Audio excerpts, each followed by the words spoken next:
बिस्मिल्लाहिर्रहमानिर्रहीम। सही बुखारी हदीस नंबर 515।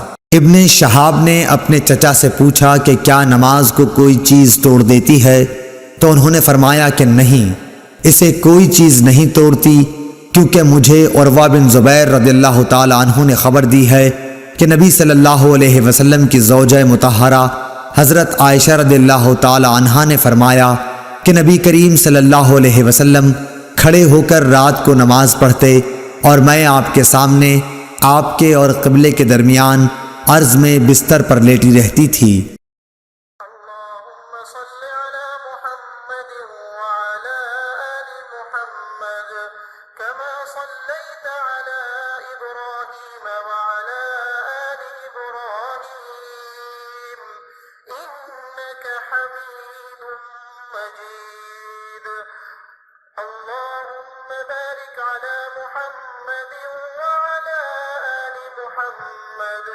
كما باركت على إبراهيم وعلى آل إبراهيم إنك حميد